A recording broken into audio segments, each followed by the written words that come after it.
Hey everybody, good morning or good afternoon, good evening, whatever the case may be, based on where you are in the globe. My name is Liz. I'm one of the staff members here at CDH and TGH, and I'd like to welcome you to Pills, Patches, and Shots. This is the second installment in our series on gender-affirming care with Dr. Dee Haggerty. 2 weeks ago, we had our first installment, which was Tales from the Trenches. And in this installment, Dr. D will discuss the how and why of hormonal therapy and along with what you can anticipate from it. And before we get started, I'd like to bring a few people up on stage here and give a big shout out to Kimberly and Jasmine. They've been heavily involved in this facelift that we did for our video section on respective sites, and they've had an integral part in making this all happen. So thank you, ladies. How are you today? I hope you're doing great. All right, awesome. Okay, so thanks so much, ladies, for helping out. This has really it's been a pleasure working with you, and looking forward to continuing to do this in the future. Oh, we will. And so. Just want to go over a couple of housekeeping items, a few notes here. If you have any questions during the webinar, feel free to post them in the comment window, which you'll see on the right-hand side of your screen. And Dr. D will answer those questions after the presentation, unless she sees something that really needs to be addressed right away, then she'll take it then. But generally, I think we're going to be handling all the questions at the end of Dr. D's presentation. If you are watching on YouTube and you would like to participate and ask questions, please head over to either CDH or TGH and register so you can get those questions in. And lastly, we have gotten some comments about watching the webinars on mobile devices. Best we've been able to tell, you're going to have a better experience if you head over to YouTube to watch it. If you have any questions, it might make it a little bit easier. Of course, you'll still need to register to be able to do that. And so that takes care of the housekeeping items. Without further ado, I would like to introduce Dr. Diana Haggerty. Many of you know her as Dr. D.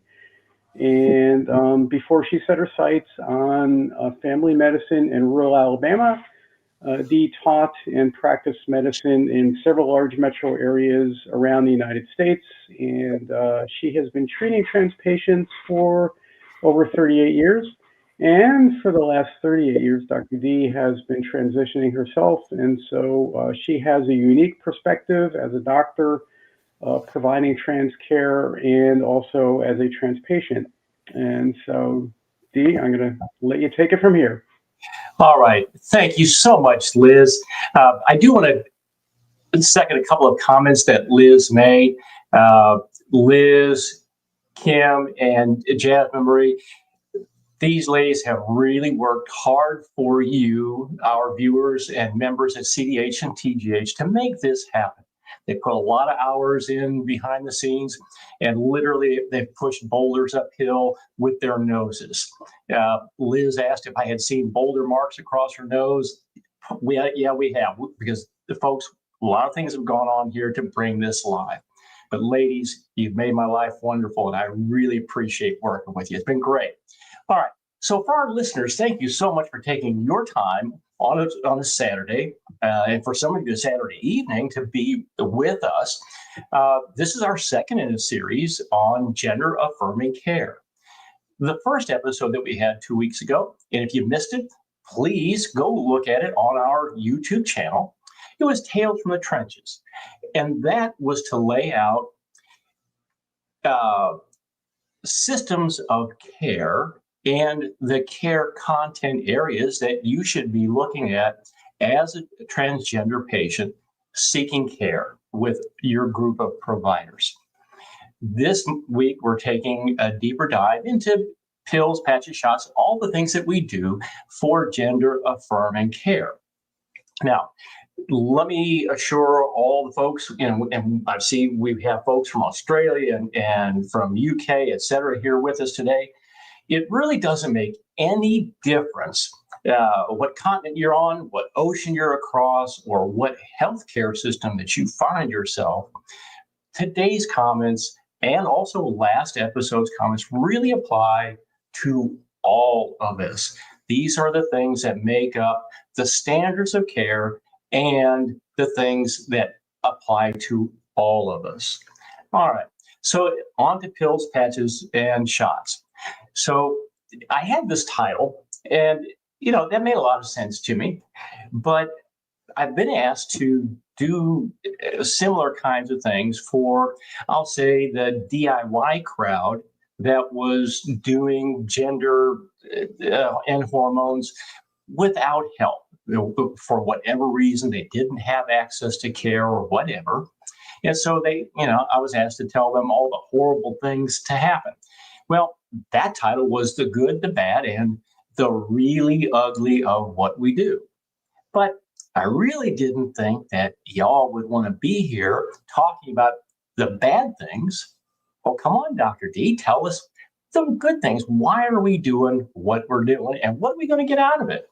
So I put it together and reframe this a bit. And I'm going to deal with the adage that we've all heard many times. Knowledge is a powerful thing. So let's know some things before we go.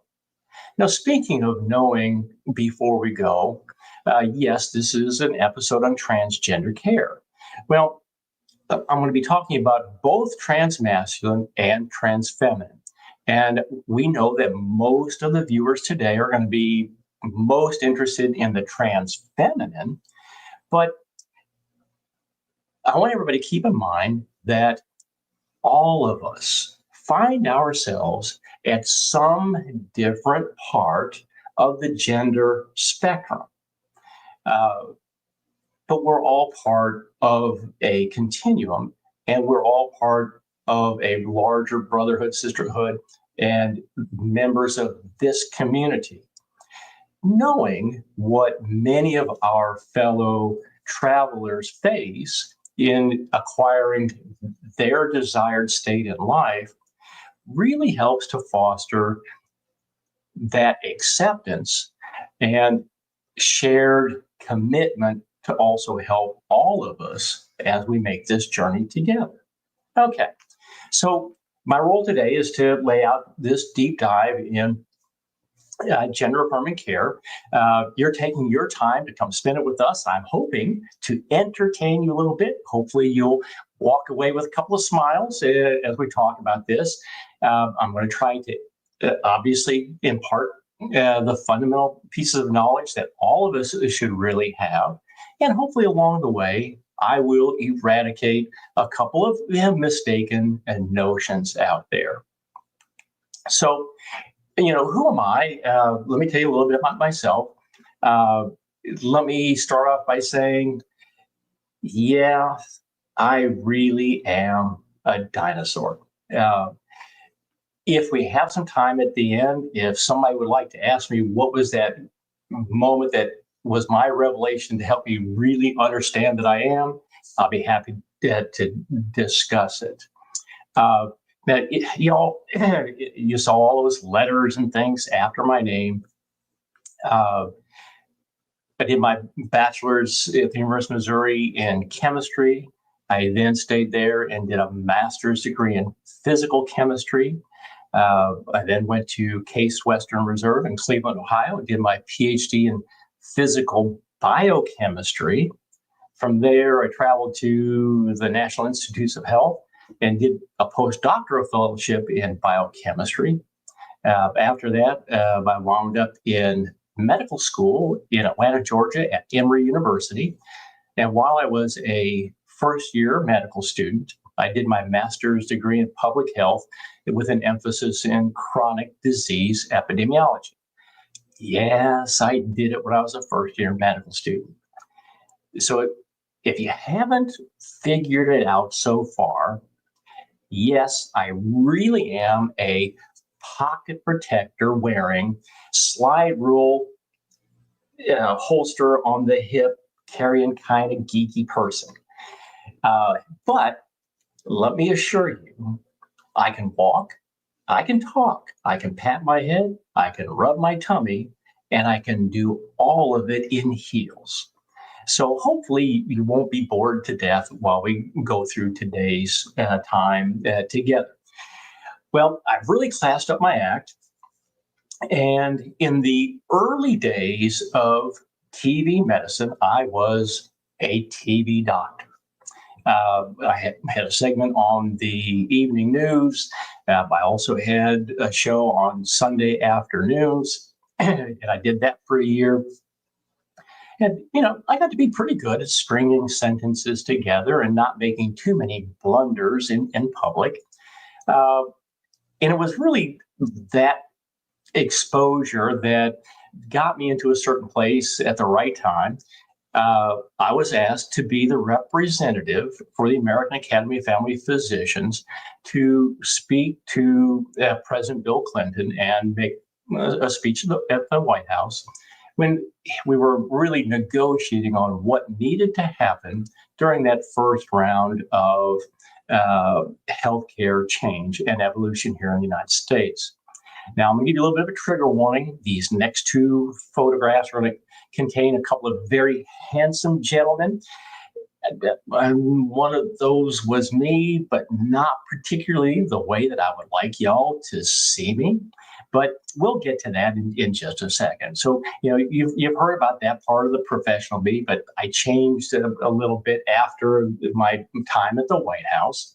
So here we are. I had a chance to meet Bill Clinton following our time to talk on the South Lawn of the White House. I spent 65 minutes in a closed room with the President of the United States, and it was uninterrupted time. That was really something exciting. Now, from here, we made a trip to the South Lawn of the White House, and just behind the President there is the door that goes out to the Rose Garden. Well, we all got lined up, and I was immediately behind the president. You can see Hillary back there, and you can also see Tipper Gore back there in the left-hand corner. But I was lined up immediately behind the president and his wife, and a really big, really scary-looking Secret Service man took me aside, put his arm around my shoulder, and said, "Doctor, look out the window here. Look across the street at those buildings.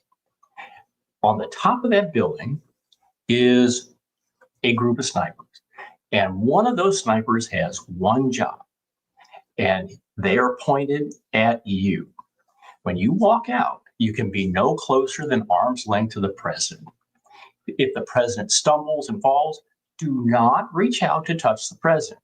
If you are ever any closer than arm's reach to the president, they will shoot you." So here we are. I was the first one to give a speech. And where do you think I was looking? My gaze is directed over there to those snipers in the distance. But anyway, we were successful doing this. Not a whole lot happened with healthcare reform at that time, if you'll remember back in the States. But this was really something that was important in that it really started to change in my professional life.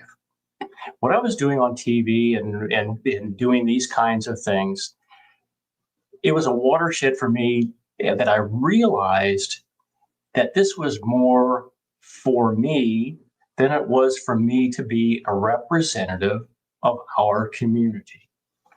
That this was not really going to help, I'll say, us advance our life, our cause, etc. So I changed my direction a little bit. And shortly after this, I left academic medicine and I wound up here in rural Alabama where I practice medicine.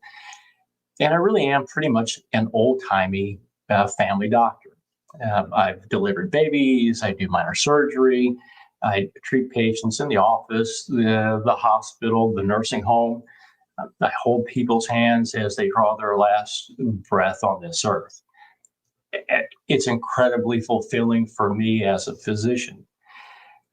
A really important part of that practice is treating us, other transgender individuals. And I see at least 10 to 13 patients a week. And I've been doing this for almost 40 years, offering direct care. So I really enjoy this. And plus, as you can tell, I'm walking this path with you. So I'm going to be telling these stories from both of those perspectives. Now, in terms of personal me, I've been married for 37 years. I wish my wife could have made a little appearance here. And my wife has supported me in all phases of my life. I have two wonderful children. When I'm not playing doctor, I'm a pilot, I'm a flight instructor. So I have a great time in my life, and there's never a dull moment here for me. Okay, so let's get on to the topic at hand. We're going to be talking about the WPATH standards of care, the World Professional Association for Transgender Health. And we're now currently in version 8 of those standards of care for transgender and gender diverse individuals. The very first episode or version of the standards of care came out way back in 1979. And so a bunch of really smart people got together and they looked at the available medical literature worldwide. How are we going to bring competent and caring medical care to transgender and gender diverse individuals? Now, way back in 1979, we didn't know a lot. There weren't a lot of us to study, to do research on, etc. So where have things started in terms of our standards of care? We took what we knew in the available literature regarding cis male and cis female. What are the things that make up those cis components? What kinds of hormone levels? How do we refill their hormone levels, etc.? So that's where the standards of care started. We've continued to evolve. We've gotten smarter as time goes on, and we certainly know a whole lot more about us as transgender individuals. So today, I'm going to really try to focus on the factual information that we have and what the current state of knowledge is. And realistically, it's pretty simple. Now, every once in a while, I'll give you my personal experience, but I'll differentiate whether this is what we know and this is what we do, and these are our recipes, and versus what my experience is. And I will make value statements. Nobody's going to have any difficulty understanding where I am on certain issues. But yes, I do mess up, and sometimes I mess up pretty often. Please forgive me. Remember that picture I showed you about the dinosaur? Sometimes I'll use the wrong words. I apologize. I really am trying to mind myself that I don't offend anybody here in our audience. And if you haven't already guessed, I'm a Gary Larson fan and a fanatic, and several of our slides today are going to use Gary Larson's cartoons. All right, so here we are. Let's talk about us as patients. Now, if you come into my office, I sit down in front of you, and I want to look you eyeball to eyeball.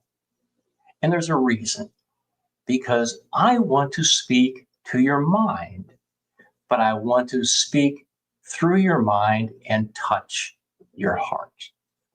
The smarter you are, the better off you are in terms of a long life that you're going to have as a transgendered individual. Now, when you come in there, let's see, I got everything from the top of your head to the bottom of your toes and everything in between. I really hope that I never meet this particular patient. Well, if I did, I kind of wouldn't know where to look, if I'm trying to look at that person eyeball to eyeball. Well, all right, folks, I've already given you one fib here. I do know this lady very well. I've known her for a lot of years. She told me something way back at the beginning that it took a while to sink in. She just felt like the head wasn't always there, that the emotions were a jumble. And as I've gotten to be more experienced at providing gender affirming care, I've really come to understand that, yeah, we have to have your head attached the right way in terms of getting your care. So in terms of what kind of a patient are you, we have to have all of you. And so let me reiterate what I said many times in our last episode. Your mental health provider is critical to your success as we move through your gender care. They are so doggone important that we just really cannot do our jobs as competent surgical and medical providers without your mental health provider. Now, as I just got done saying this, I'm going to have to tell a tale on me. All right, so when I started my gender journey and started on the hormones, I thought, I've been doing this for 40 years. I know all the ins and outs of all this. I don't need no stinking mental health provider. Well, folks, here's my admission. You know that old expression, you don't know what you don't know? Oh, by golly, that found me. I've been just awestruck by how much my poor brain has changed since I've been on hormones. Fortunately, I heeded my own advice, and yes, I started this journey with a mental health provider, and I'm so glad that I did. All right, so let's talk about the things that we're going to do for you as a patient. Remember, we're talking to all parts of you. We're changing you from the outside. If you're doing your surgical journey, we, as primary care providers, we change you from the inside out, and we change every part of you. But that's just it. We're changing you inside and outside. But with all of that, this thing is really critical. We have to have your brain in the right place, the right time, all the time. So it takes all of us as a team to do the right job to help you. So this is going to be my first foray to our DIYers who might be listening today. It takes all of us helping you to give you the best outcome as we go through this. Now, this is the why. Okay, you may walk out the door and say, oh, golly, there's something not quite right here. I wonder what that is. We're the ones that are trained as your healthcare providers to look for those things that are going to fall on you and hurt you somewhere along the line. I just wrote this on CDH for one of our members. We are trained to look for the elephants. But besides that, we're trained to look for the zebras that are hiding behind and eclipsed by the elephants. So that's our job, is to keep you out of trouble as we go through hormonal therapy. Now, let me say this a little bit different way. If you have a problem, don't ask your surgeon. Everybody knows that I bash my surgical colleagues a lot. If you've ever been around a bunch of surgeons, they have a hard time agreeing on anything, except if you give them a really big clue, they might get it right. Now, let's talk about how we're going to deliver care to you. This first philosophical line you've heard before, primum non nocere, do no harm. So whatever we do, we want to do it caring and competent. The second one you've heard maybe a little bit different way, patientis venti primum, that means that the patient comes first. But if you think about it, these two philosophies are on different ends of the spectrum. We know what you want, we know that you want to get it, but we need to get it to you in a competent way so that we don't cause harm while you are getting what you want, what you need, and making you successful in your journey. Now, there's another way of saying it. My daddy gave me a cartoon, and this cartoon's a little bit spicy, but I promise it's not censored. But he gave this to me over 45 years ago, and it took me decades to really figure out what it meant. Again, you're a musician, and we're laying out this beautiful song of your life. You can do it right and make beautiful music, or you can try too hard, do it the wrong way, and yeah, it doesn't come out so well. Okay, so gender affirming hormones, 45 times you'll hear me say it, kids, don't try this at home and don't do it without adult supervision. But as many of the really good things I'm going to tell you, some of the bad things that I'm going to tell you, and some of the really ugly, horrible things I'll say, please, at the end of the day, understand that gender affirming hormone therapy, it's safe, it's effective. We employ this all over the globe, and this is why we do what we do. It's widely enjoyed. Okay, I have to explain a little bit of biology before we dump hormones in here. All right. And again, some people will want to argue some of these things, and I'm just going to lay out some general definitions. We know that the genetic humans that are XX and the genetic humans that are XY become different things over time. So XX humans tend to grow up in terms of what we recognize as the female, the feminine, cis female component. The XY will be those masculine male kinds of humans. But that's the thing, it happens over time. So we know that there's a difference between us humans from the time that we're born and even before that conception until we get to be old farts like me, that cradle to grave. There's a difference over time. Now, it even starts way back on the 7th day after conception.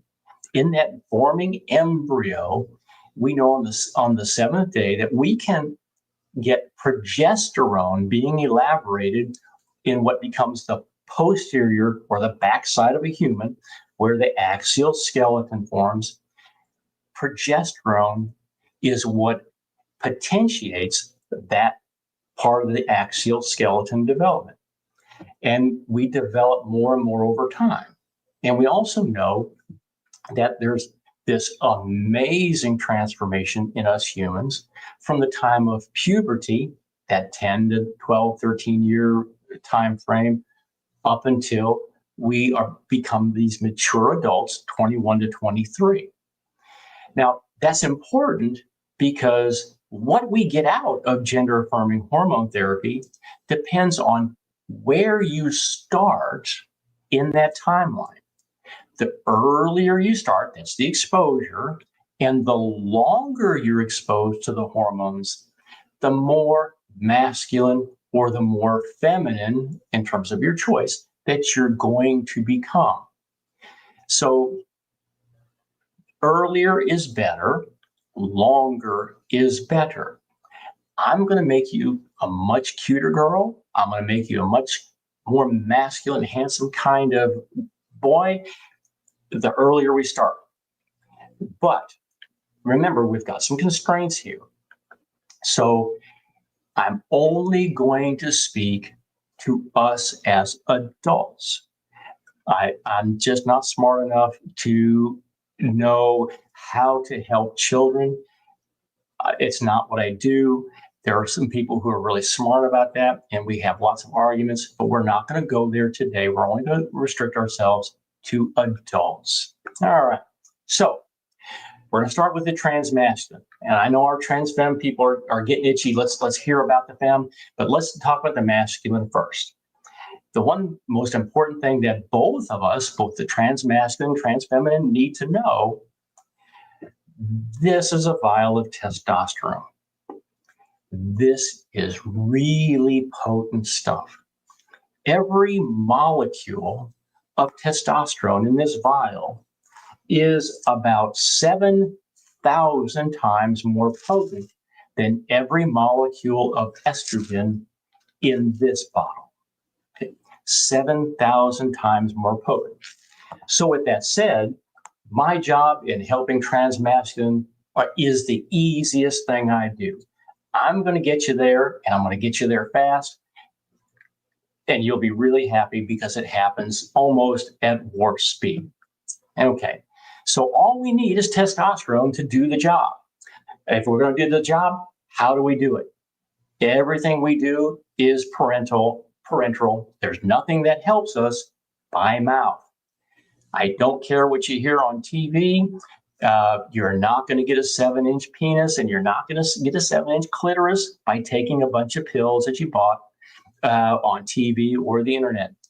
It doesn't happen that way. So we have to either inject you or give you patches or gels. The gels are kind of messy because you can cross-contaminate other people, but we've got lots of ways to do this for people who are needle phobic. Okay? Now, if that's what we do, what are our target levels? Well, we're looking for testosterone to be somewhere between 200 and 800. That's the normal cis male levels. But in terms of helping our transmasculine patients, we want to look for testosterone levels typically that are 400 to 700 nanograms per deciliter. These units of measure are pretty much worldwide. They're in the WPATH standards of care. Now, that's for injected.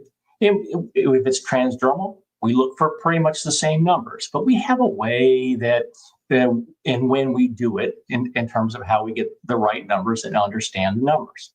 Okay, so we know what we have to do. We know how to get it, how to dose it ourselves, and we know what we're looking for. How much is it going to cost? Well, these numbers that you see up here are if you had to go buy this full retail, no insurance, you're paying for this out of your pocket. And these are as of February 2025 in the United States. The numbers are really not very different for our folks over in UK or Australia. I haven't checked in other countries outside of them, but they're pretty close. So our injected materials are somewhere, $8 to $30 or so. In the United States, we can't get the patch very well. They've been discontinued. We've had some other makers who've tried to bring some other things to market. We've not been successful very much. Other parts of the world, you all have much better access to that. The gel is also widely available, tends to be inexpensive, but again, kind of messy, and we can cross-contaminate people. All right, so we got the shots or we got the patches, and here we go. What are we going to get? And when the heck are we going to get it? Well, that's actually pretty easy for our transmasculine folks. Yep, you're going to get this pretty fast. Well, this is a Gary Larson cartoon, and I've had the fortune of meeting Mr. Larson twice. He's an individual who is parsimonious with words. When I saw this cartoon, I happened to have a chance to ask him, Mr. Larson, are you a supporter of the LGBTQ community? I saw this cartoon and I thought it was just incredibly insightful. And his answer was, Dr. Haggerty, you're a physician. I'm Gary Larson. I'm a cartoonist. And with that, he turned around and walked away. All right, so here we are. This is what we're going to get.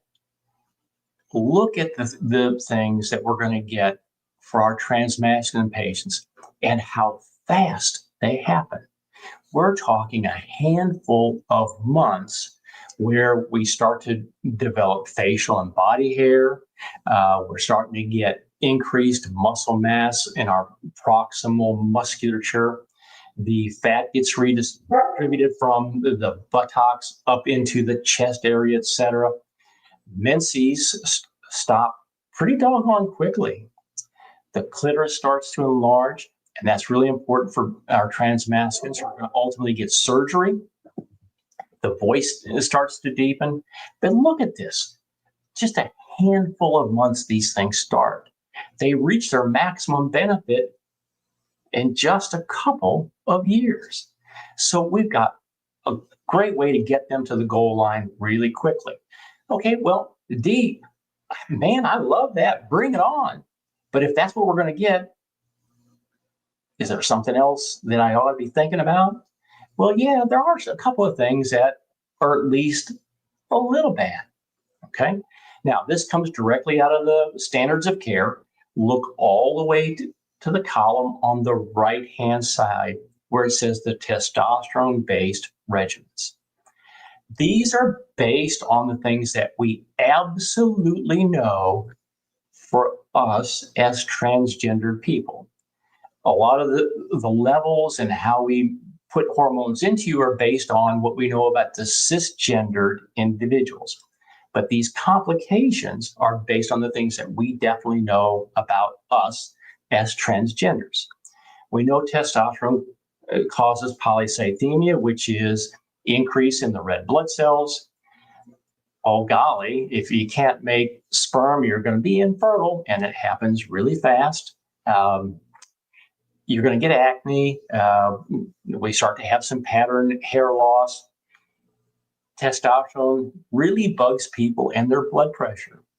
As people gain weight, things change a little bit. We do actually increase the risk for sleep apnea in transmasculine individuals. And it's guaranteed we're going to mess up your cholesterol. We're going to mess it up some way or another. So if you take things like high blood pressure, high cholesterol, weight, let's say you throw a little smoking into the mix, we're probably increasing cardiovascular disease in these individuals. And that's not quite so great. And if you see way down at the bottom, the low bone mass osteoporosis, we haven't proven that in us as transgender, because again, we haven't been doing this so long for us as transgenders, but we definitely know that if you take estrogen away from cisgendered females, they get osteoporosis. So we're probably doing that to our transmasculine.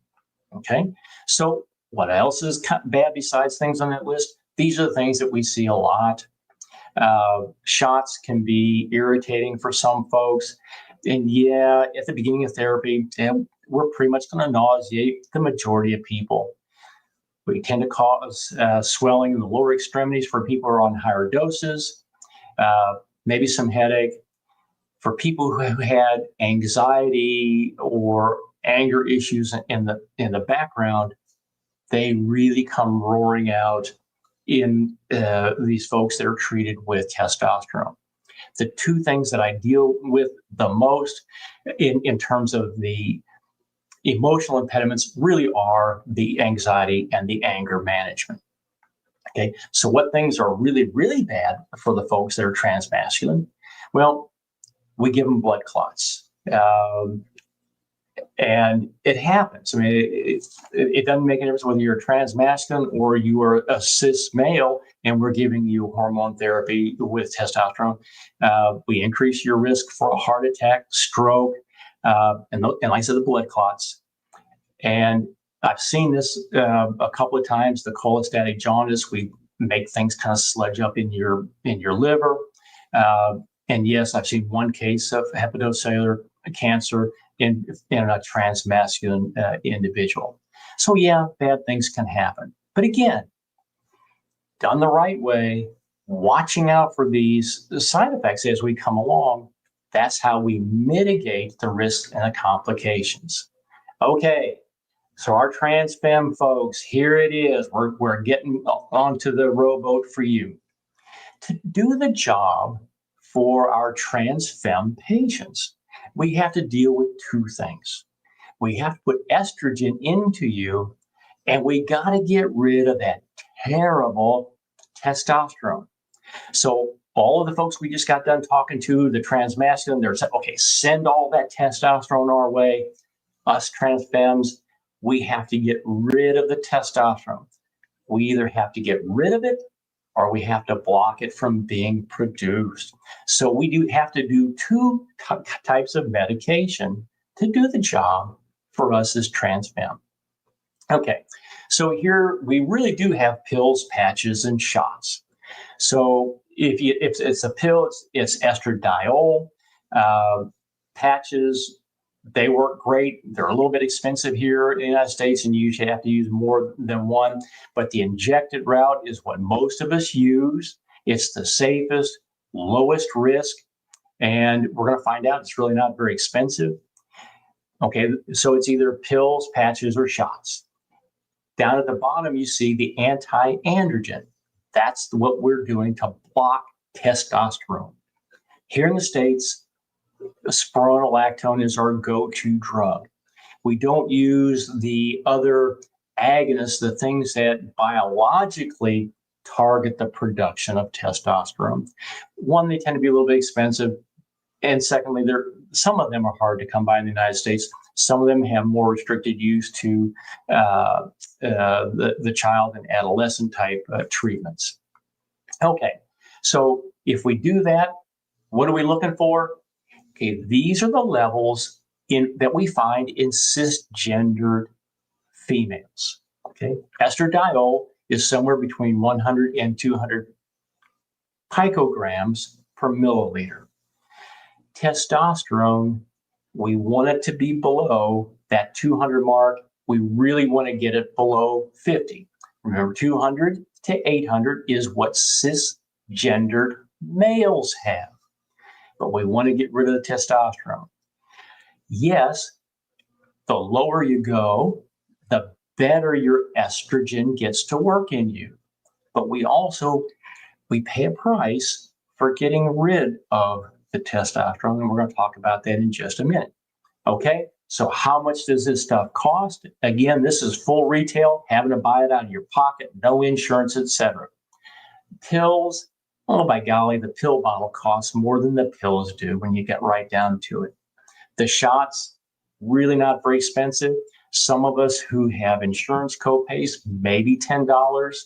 Actually, the injected material is a lot cheaper in the United Kingdom. A lot of people can get a vial between the equivalent of $20 US, maybe about $40 Australian. Now, those anti-estrogens, the spironolactone, again, dirt cheap. Bottle costs as much as the pills do. Now, here's the deal. In the United States, those GnRH agonists, those are pretty pricey. And most of us don't want to spring for that kind of money out of pocket every single month. So that's why here in the States, the spironolactone is the go-to medication. Okay, so, all right, we do it. We got the right levels. What are we going to get and when are we going to get it? All right, now, here are some things that as trans femmes, we really like, okay? We want to redistribute our fat. We want to move some things down here to the hips and the buttock.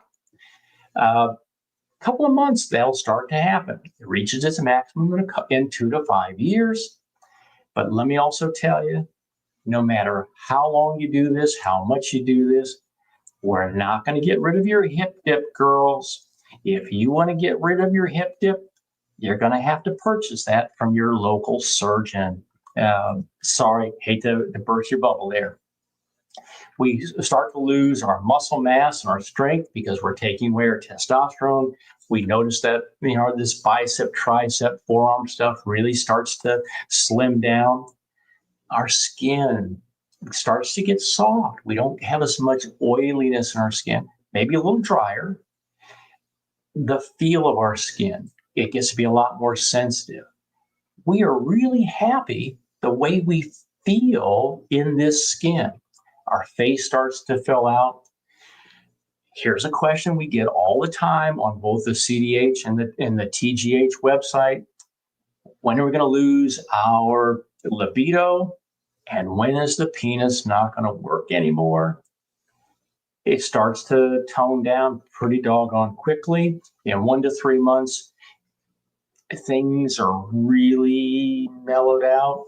And certainly by a couple of years, it's just not going to work. And for most of us, and we want to get rid of that silly thing anyway, we start to close off the sperm production as our testicles start to atrophy. That happens pretty quickly. But if you look at all those numbers for us as trans femmes, none of that happens as fast as the good things happen for our trans masculine compadres. All right? Biggest thing here, we don't get to change our voice on estrogen. That's not going to happen. We really have to turn to other directions, our voice training, which I obviously haven't been very successful with, or surgery to do that particular job. Okay, so those are all pretty good things. Well, what are we not going to like, Dee? Okay, same table, but now we're going to look at the center column. These are things that we absolutely know about us as transgender feminine. Blood clots. Yep. Our medications really do increase your risk of blood clots. Even if we do it the right way, we're using the right amounts, it happens. We become infertile because we're not making sperm. If we're using spironolactone, our potassium level goes up. I guarantee you, we're going to mess up your lipids again, the triglycerides. And you know what? We gain weight. That question that you hear women is asking all the time, does my butt look big? Oh yeah, we're going to make your butt bigger because you're going to be gaining some weight back there and some weight in your thighs, etc. Okay. Now, we know that cis males that we're treating with testosterone, we increase their cardiovascular risk, their stroke risk. We give them gallstones. Of course, the penis doesn't work. And we know that we give cis males osteoporosis when we take away their testosterone. Even though we've given them estrogen, let's see, girls supposed to have estrogen, helps preserve the bone, but not for us as trans feminine. We really beat up our bones. So osteoporosis does get to be a bigger deal. And as clinicians, we are starting to see that quite a bit more. Statistically, we haven't been able to prove it because, again, we haven't studied, researched, done the epidemiology on us as trans femmes so much. Okay. Now, the one thing that we do know is, at least so far, we're probably not increasing beyond baseline breast cancer or prostate cancer. We do see these occasional breast cancers in our trans feminine patients that we're treating with estrogen. Okay, so what else is kind of bad that goes along with this? Well, the things that happen on estrogen is the shots can hurt. And yeah, we're going to make you gain fluid also. Let's see. Didn't we do that with our trans masculine? Well, yep, we did. And yep, we're going to do it to you. The higher doses tend to give us fluid retention more at the beginning of therapy while we're trying to also change some lifestyle factors. And by golly, we're going to constipate the bejeepers out of you with our estrogen and taking away your testosterone. Melasma is the patchy pigmentation, mostly here, the mask of the face and other pigmented areas on the sun-exposed skin. We really do start to mess up high blood pressure. We get mood changes, the depressions and headaches and things. And it's something that we see on a episodic basis during the allergy times there. We get much more asthma exacerbations in our estrogen-treated patients. And another thing, unfortunately, I'll have to put my eyeballs back on. The eyes don't tolerate contact lenses as well. It's both a change in the proteins that coat the eye as well as fluid. So many of us, as we age, as trans femmes on hormones, we can't wear contacts very well. All right, the things that happen with spironolactone, that first one up there you see, we're going to make you a saltaholic. Before you reach for a spoon or a fork or a knife, you're going to be reaching for the salt bottle. We change some of the distribution of the taste buds and things like that. So we really seek out salt. Spironolactone is what's called a potassium-sparing diuretic. So it hangs on to potassium, and sometimes our blood levels can get high. And I run into maybe 5 to 10% of our trans femme patients who can't take the spironolactone because we're making their potassium levels too high. We change the gastric acid secretion and the protective protein coating in the stomach. And so we see much more in terms of gastric ulcers in the patients that are treated with spironolactone. If you were a gout patient before you started hormones, we're going to make your gout worse, very likely. The blood dyscrasias means we change your white count, we change your red count, and we change your platelets. A modest amount, but we see it on a regular basis. It usually does not mean anything significant, but we do notice those changes. Now, particularly look at the last three: mental dullness, fatigue, and muscle loss. Yes, spironolactone causes that, but doesn't taking away our testosterone. Us old farts who have a normally low testosterone, that's one of the things that happens when we are testosterone deficient. We get mentally dull, we just don't think so well, we're fatigued a lot, and of course we've lost muscle mass. And it's hard to both statistically and clinically sort those things out. What belongs to spironolactone, what belongs just to the low T state all by itself. Okay, so those are a bunch of those nettlesome things, and you know what? We can deal with a lot of this. So one of the things that are really, really bad about estrogen therapy, blood clots. And by golly, we see them. We get blood clots in the legs. If they break off, they can get into the lungs. That's called a pulmonary embolism. And yeah, ladies and gentlemen, we die from those. And we've heard about that here recently on both the CDH and the TGH site. But we have to be really cautious using these medications. And just like Ghostbusters, you have to have someone to call when something isn't going right with your therapy. If you think you're having one of these things, we're the ones that help you out of a jam. The second one that you see up there, this is really peculiar to estrogen-treated gender patients, especially the oral estradiol.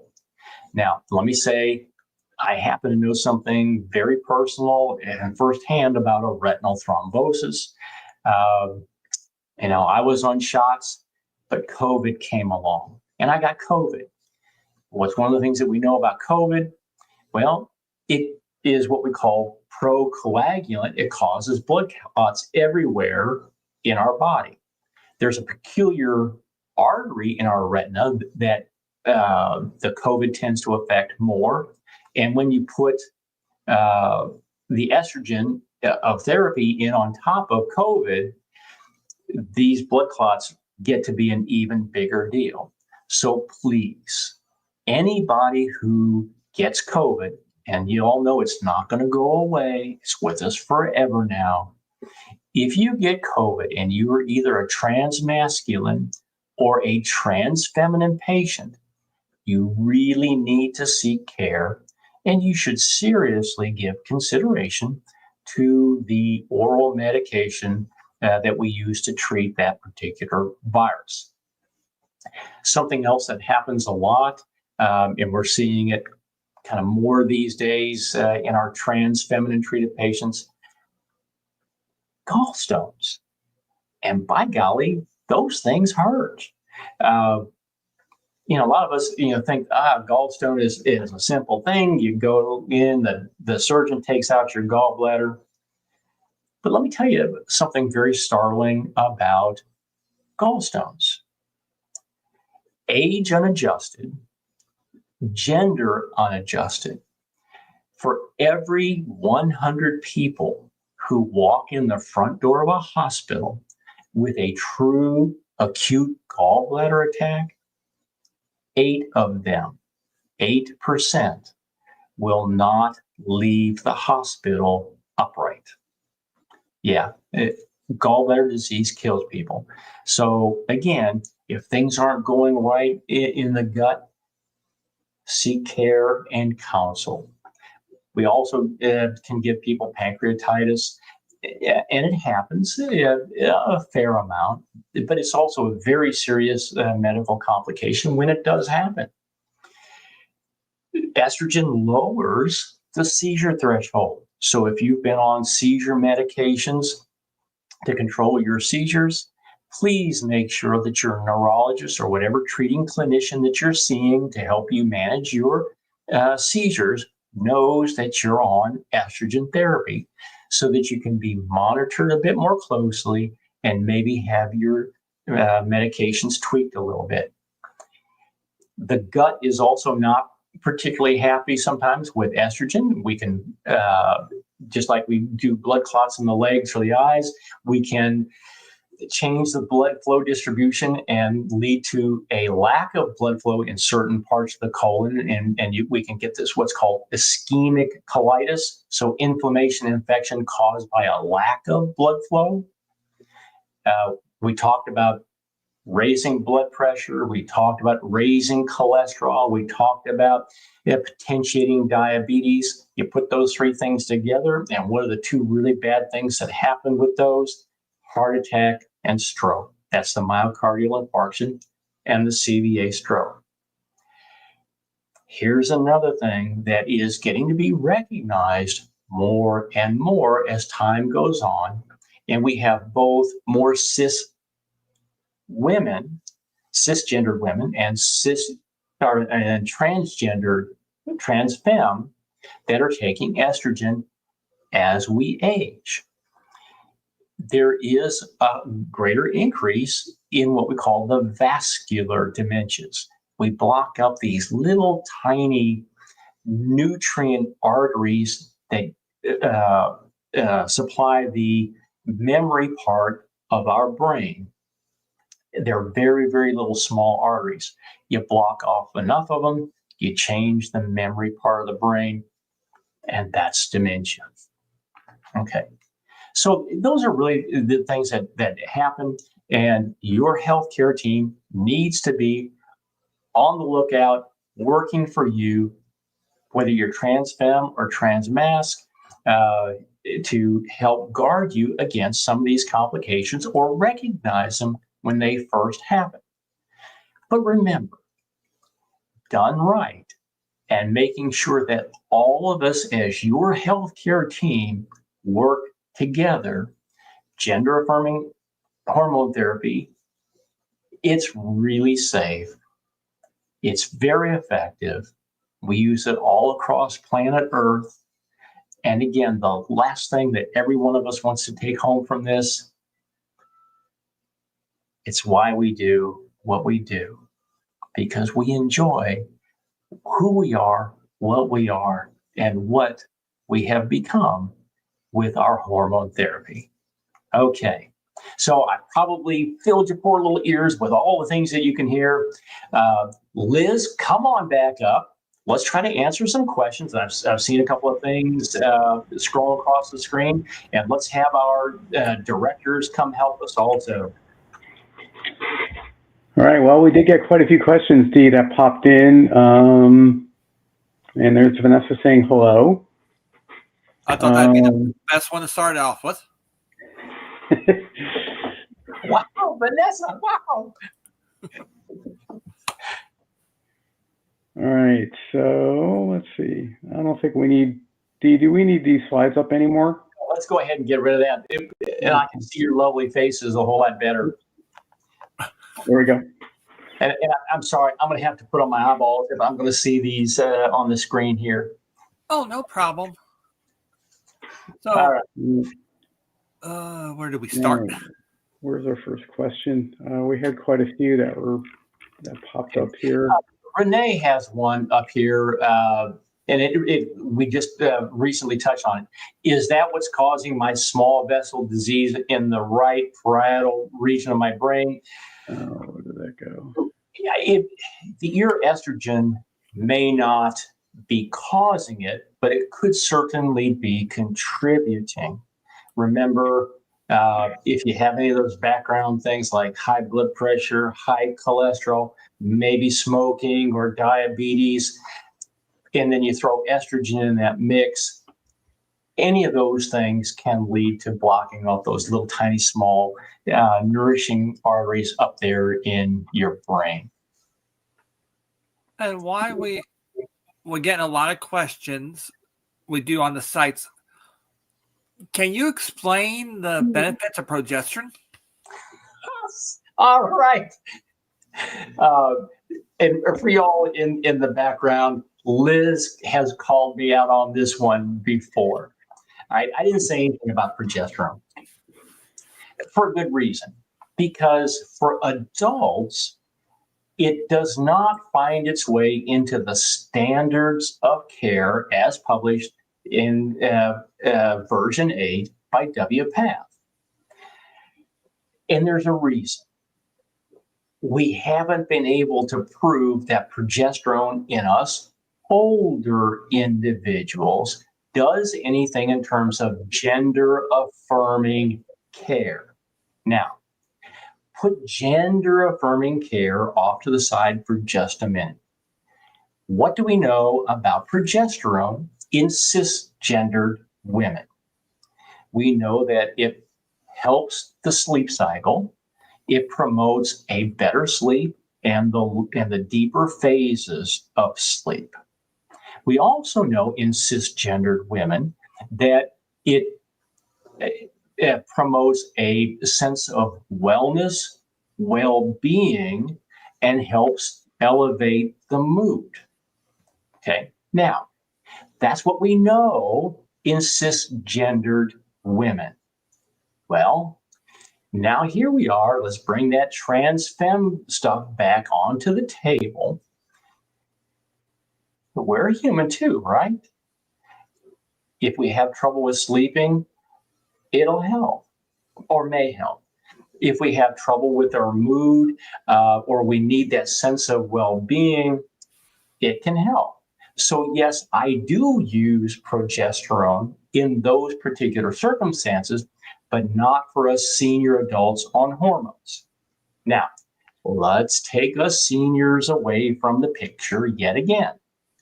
Let's go back and talk about our legal age early adults. Progesterone, yes, definitely makes a difference in terms of changing that bit of the body structure, pelvic structure, and lower bony prominences, etc.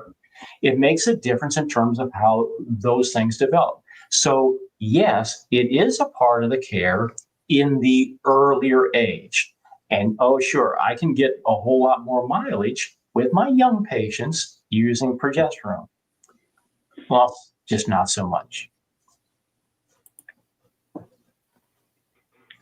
Hey, Dee, we got a few questions about anti-androgens. Let me put this one up here. Okay. Yes. There are some people who can't take the spironolactone for whatever reason. Now, we do have some other medicines, the bicalutamide. Now, we use this in treating cisgendered males with prostate cancer because we have to knock down testosterone for those who are testosterone-dependent cancers. The bicalutamide works, finasteride works, dutasteride works. Those things do help to cut off the testosterone. We pay a higher price a couple of ways. They're much more expensive than is the spironolactone, and they have a whole different peck of problems in many different ways than does the spironolactone. But we definitely do use bicalutamide in a fair number of people. And this question here came up also, not exactly about an AA, but related. Okay. Let me say, yes, all these blood pressure medicines can interact with one another. And sometimes you'll get unwanted adverse effects. But let me also take a little bit different spin on this question.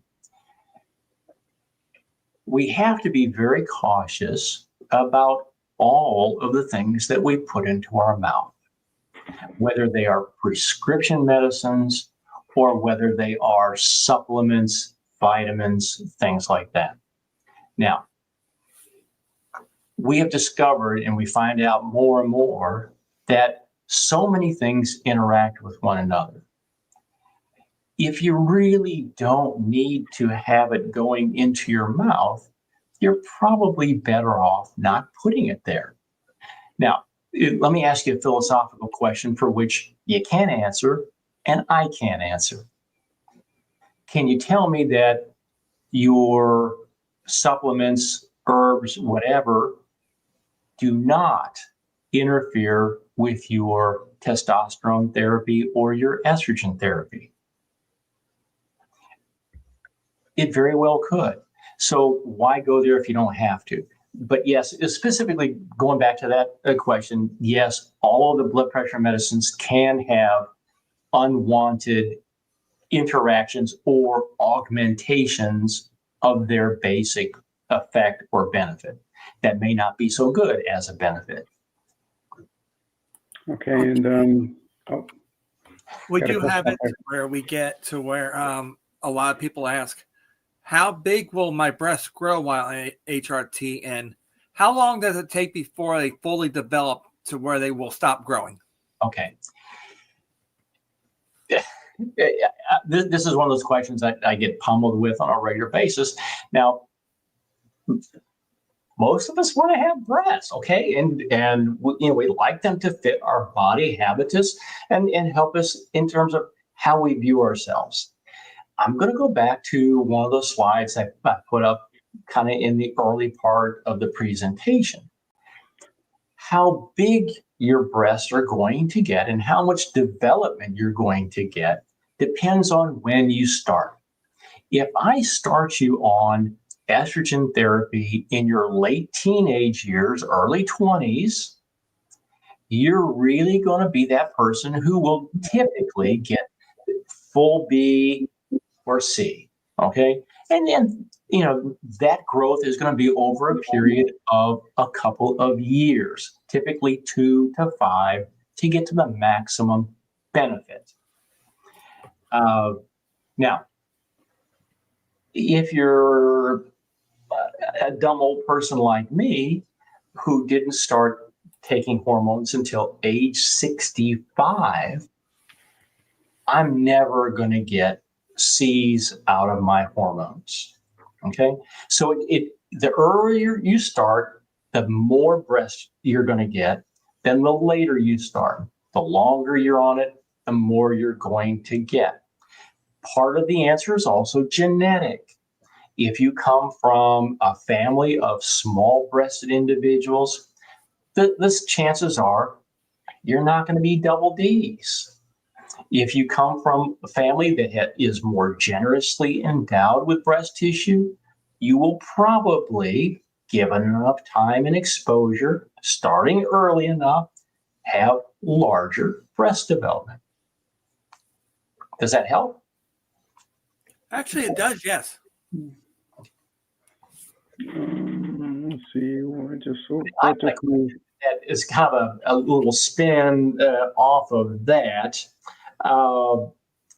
Someone sent me a message on the site a couple of days ago, and her particular point was, I saw a surgeon about breast augmentation, but she said that she wouldn't do my surgery until I had been on hormones for a while longer.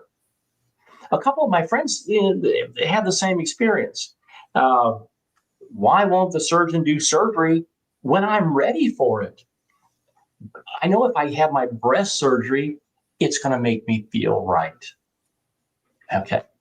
That goes back to that philosophy, and I'm glad your surgeon is thinking about it. The primum non nocere, do no harm, and the primum went the primum.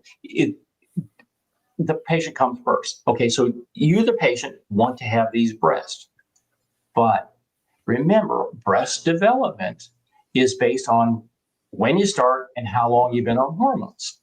If you've only been on hormones for 6 months or so, you probably don't have very much, breast tissue development. The more breast tissue development that you have before you go to see the surgeon, the more natural the appearance is going to be after your surgery. You're going to get a much better benefit. And that's a really hard thing to tell someone in the throes of their dysphoria when they are moving along their gender affirming care, that yes, we know that surgery is the right thing for you, but you know it's just not the right time. I'm going to put this one up here, Dee. Just a little bit of a shifting gears here. Okay, when do the counts stop changing?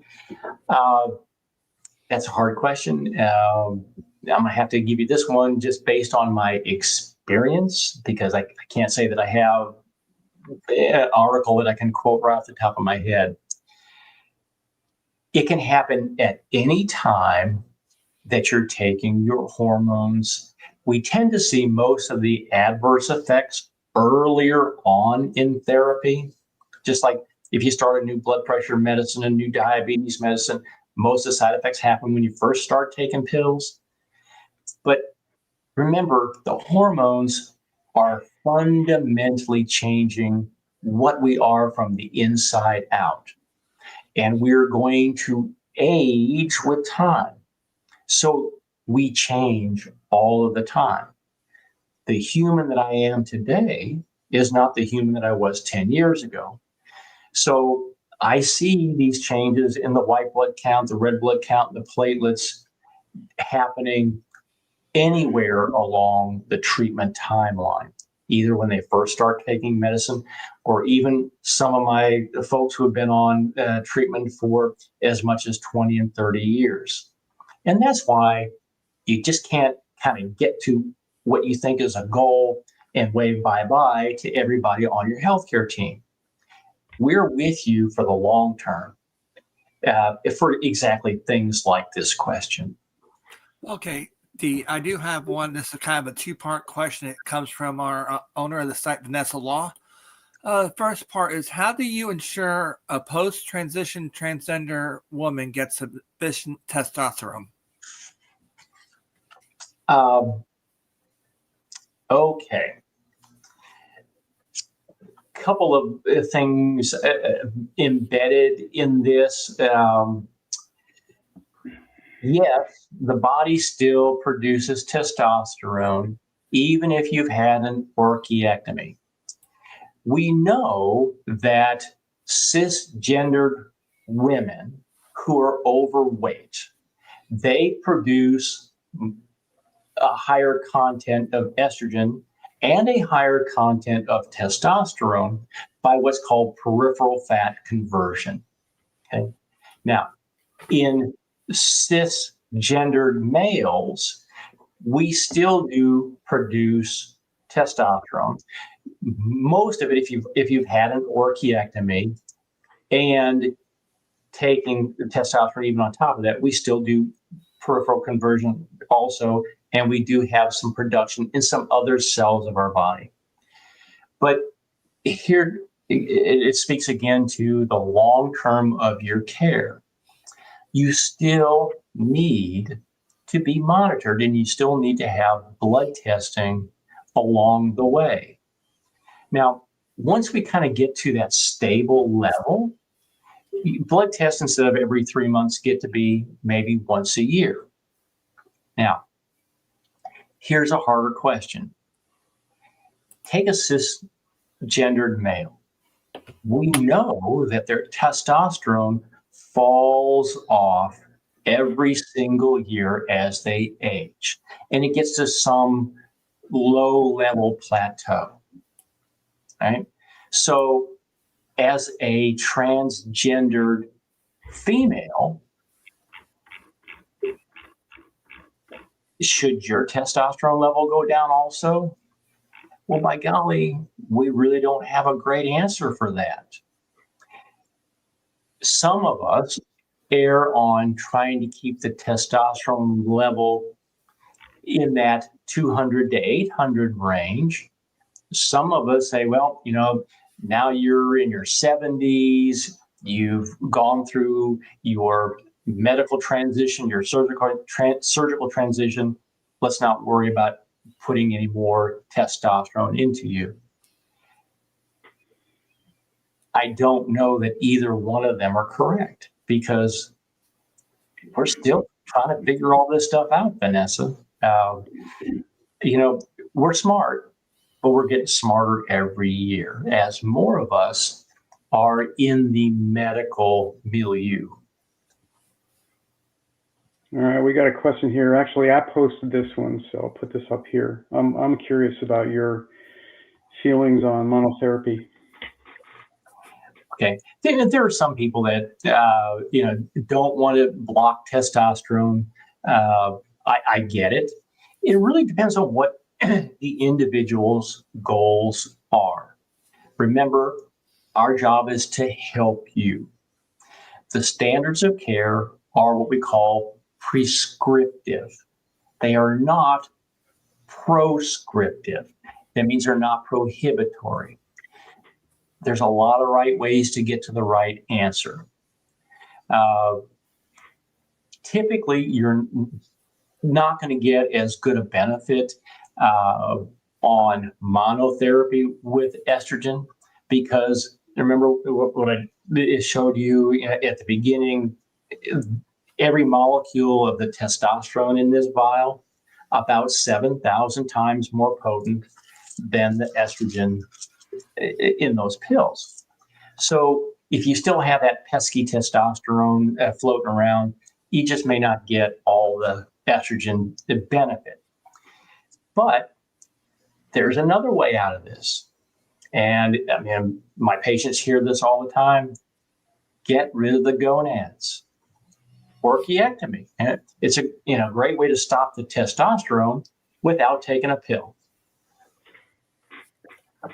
Okay, I do have one here that might be pertinent to this.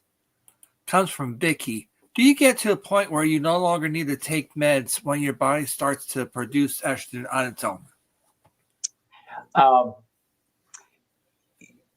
Probably you're not going to get to that point. Now, there are many, many people who elect, okay, I've been at this for a bunch of years. I know that menopausal cis women don't take hormones and they're not making very much, I'm going to stop. We're really not going to do a very good job of producing our own, except in those people who are obese. Some of us can make a little bit of estrogen, but most of us just don't. So the average person is probably going to need medication for the long term, maybe not for the rest of their lives. And some of us, as we withdraw from the estrogen or our estradiol levels fall, we lose a sense of well-being. We don't like it. We may not get the hot flashes and those kinds of things, but that loss of well-being is a lot because it changes the quality of life. So all I can tell you is, Vicki, you have to do one of those numbers. You have to feel your way through it over time. What do you feel and how are you doing versus what the speed check is with your medical provider? I'm going to put this one up here, Dee. I think this is a good question. We just led into that a little bit. I think this is a pretty common question with a lot of gals. What happens if they stop? Okay. There are a very definable number of people who start on hormone therapy and then for whatever combination of reasons, they stop. Many, but not all, of the changes will revert. You may not have a complete reversal. Some of the things that tend to persist and we don't particularly get back, if you have decrease in testicular volume, sperm reduction, loss of erectile function, somewhere around half of those folks is the best number I can put my finger on, won't get those back. So you have to decide you're in it or you're not. And that's a really tough decision point to go past. And that's why I pounded on everybody about your mental health provider. You really need to know before you go that it's the right journey for you to be on. Of course, life changes, things happen. We either have to stop therapy sometimes or for whatever cataclysmic reasons.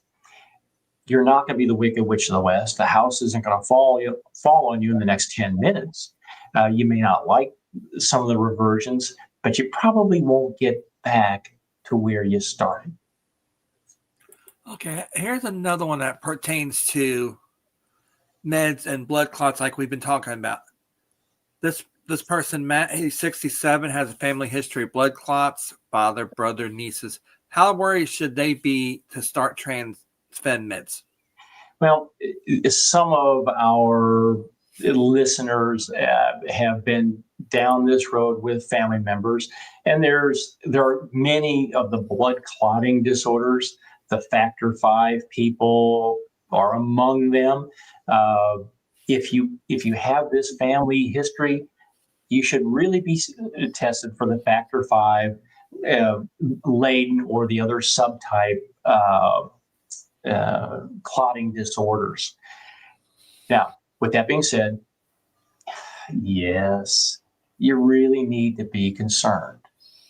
Now, we are truly decided that I absolutely I must be on hormone therapy. I know with my age and this family background, I have an increased risk. What can I do to lower my risk? Well, one of those things to lower your risk is don't take the pills, do the parenteral, do the injections, which very significantly lower the probability. Doesn't erase it, but it lowers the probability of clots. Or if it really is a significant factor, or you have Leiden or one of the other clotting disorders, you can take an anticoagulant. And there are many anticoagulants out there that can do the job.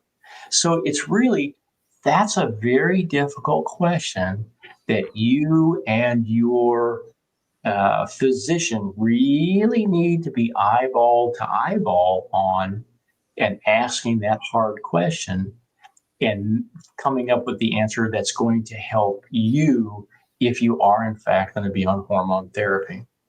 Hey, Dee, I'd like to just add a little bit to this question. It kind of strikes home for me a little bit. I'm in my 60s, and I started doing hormones when I was in my 60s. I am factor V Leiden positive. I have had DVTs. They've all been trauma related. But I knew when it was time for me to transition, I knew, this was something I needed to do. It's something that I needed for my mental health. And, so I started looking into what my options were basically. And I had a conversation with my physician. I went to go see a blood doc. The specialty escapes me at the moment, but yes. And, the advice that I got was, well, number one, stay away from oral medications. I'm doing injections. Number two, they said, because you do have a family history of blood clots, I did test positive for factor V. You can also look at an anticoagulant. And so I have been taking an anticoagulant called Xarelto for 5 or 6 years now. I actually started taking it before I went on HRT. But when I started going on, when I started to do HRT, I thought, well, maybe there's something I should be taking instead. And my doc actually told me, no, this is probably one of the best ones for you to be on. So I just wanted to throw that out for the benefit of anyone that finds itself in that situation. And like I shared with y'all, I had a retinal stroke. I lost half of my vision in my left eye. And by golly, I'm sure as hell not going to stop my hormone therapy. Mm-hmm. So what are the alternatives? Okay, you take the anticoagulant. And I'm happy putting that additional medicine in my mouth every single day, because by golly, I sure do enjoy my hormones because they have changed our lives. And whether, the Matt, we're talking about testosterone or estrogen, you do have alternatives in terms of these anticoagulants. And certainly your physician can help you with that. It's common. Or let's say it's not uncommon. Okay. Since we're talking about older trans people being on medicine, we do have this question from Stacy. Is there an age where transitioning is not recommended? I'm older than when you started. I'm going to let you take that, Dee, but I have an opinion on that.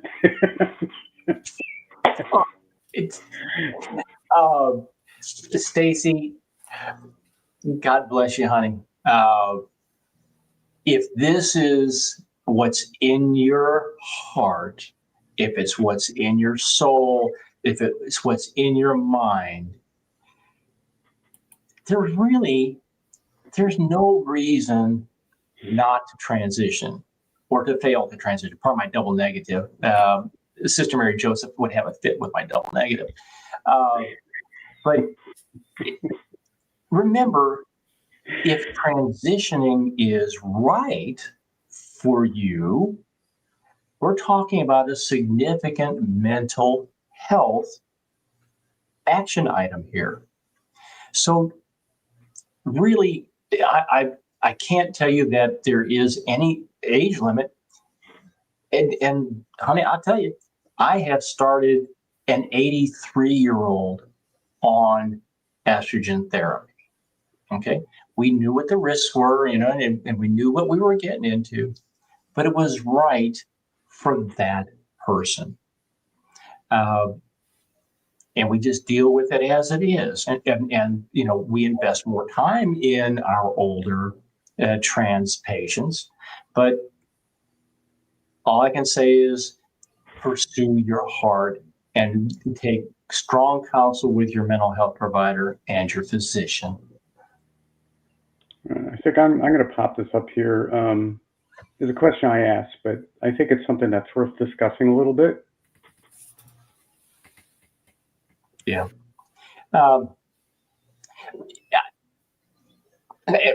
Pretty much, I'd be willing to bet that almost all of us who walk this path with hormone therapy, we know, we are fundamentally convinced it was the, in capital, bold, italic letters, the right thing to do in our lives. Mm-hmm.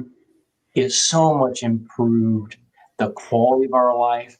It improved our mental and emotional well-being. I'll put a little bit of a spin on that. For most of us, we will also admit getting rid of that pesky testosterone makes us much better humans. So I agree. Totally agree. It was life-changing. There you go. I think we all agree. That one of our folks at CDH sent to me, and I shared this with y'all last night. And we get this on a regular basis on the site, whether it's CDH or TGH. Is it true that healthcare workers really don't care what you wear? Your panties, your painted nails, your slips, whatever. Is it true that they don't care? We don't give a rat's furry tail what you look like. Now, come on. We treat people who smell bad. We treat people who look bad, but we treat humans. We're there. Technicians, nurses, physicians, the clerical people, they're there because they love that part of life. They love that profession. They're in the service world. And you know what? I've said this to my colleagues before. Some of the very best compliments I've ever gotten have been from the nurses who saw my panties or my slip when I wasn't presenting as mask, or when I wasn't presenting on them and I was, underdressing. They're incredibly kind. Physicians, nurses, we accept everybody who comes to that door. And please don't feel like you're going to get second-rate care at the emergency room or urgent care or going to your doctor. We love you anyway.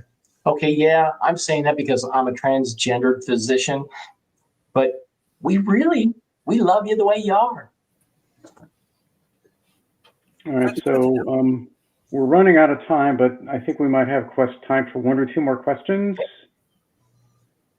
So, Kimmy, you have one ready to go here? I can put one up real quick. That's easy. It's let's go with this one then. My primary care doctor is concerned because of my elevated white cell count, my platelet count in the last 2 months. How would that affect me going on to HRT? Okay, so if this is a pre-existing condition, you have to have an answer why. Well, a lot of these things are idiopathic, which means we're idiots and we don't know what the pathology is. If it's not a terrible concern, if we're not worrying about the leukemia that's getting ready to pop out of the box, there really, I won't say for most folks, is an absolute prohibition to starting on hormone therapy. But again, you got to step through this with your providers. If you have a hematologist, they need to be on board and they need to be knowledgeable. Okay, you're taking testosterone or you're going to be taking estrogen. Your primary care provider, all of your healthcare team really needs to know as you go forward together. But for a lot of people, and I've seen a bunch of folks with elevated platelet counts, white blood counts, that we've started on a therapy de novo. We simply pay attention. Now, every once in a while, we'll get a person that we start and we've that wasn't the right thing to do. Things got worse. Okay, we got to stop. Well, but that's getting to the right answer, working together. So I won't say just based on that little bit here in the question that it's a game stopper. Okay, Dee, I have one more. This is going to be probably a good place to end the Q&A. How worried should a trans femme or transmasculine person be with site injection reactions? They haven't. I think, all right, here's a qualitative value-laden statement. I think most of the reaction issues lie up here. Many people have needle phobia. Now, the injections, yeah, they hurt a little bit. Liz and I mean, we've been doing this for a while, and I don't relish every shot that I get. They used to bug me a whole lot more at the beginning. But sometimes, you'll get it a little bit different place in a muscle or closer to a nerve. It'll bug you for a while, but they're usually not terrible. These tend to be just kind of pesky nuisances. There's a difference between harm and hurt. Not everything that hurts is going to cause harm. Okay. Okay, I think that is a good spot to end. Are you okay with that, Liz? Yeah, we have a whole bunch more questions here, and we're delighted that we do. Yes, we do. And on that note, I just want to make note that we are going to be having another third webinar for gender affirming hormone therapy, where we're strictly going to be answering questions. So we've got an overflow of questions from today. I expect there'll be some more questions that'll come in after the webinar is finished, and we will address those then. So if we didn't get to your question today, we will get to it for sure. We will get to it at the next webinar, which I believe tentatively we're planning on 2 weeks from today. If for whatever reason we can't, or perhaps we will answer it directly. We may send you, Dr. D, perhaps we'll send you a private message to answer your question. So, but we are a little bit over on time. It's going for almost 1:40 p.m. on the West Coast here in San Diego. So thank you everybody for being with us. Really appreciate it. This has been really helpful and informative. Dee, thank you so much. Kimmy and Jasmine, I know Jasmine is kind of hiding behind the scenes right now, but thank you so much for all your help. That's okay. All right. Behind the scenes is what we needed. I want to thank you again because it has answered a lot of questions that people have, and it probably brought more questions that people have. It probably brought more questions that us that have been on it have also come up with as we're listening to Dee and listening to her answers. It's possible on the Q&A we'll have our own questions. And I'll sit here to answer questions as long as you all want. Thank you so much for having us, and thank you for being with us today. All right. Okay, and this is the whole group that presented this today. Jasmine. All right. Me, and you all have a good afternoon, and hope to see you in the next one. All right. Thank you, everybody. Bye-bye.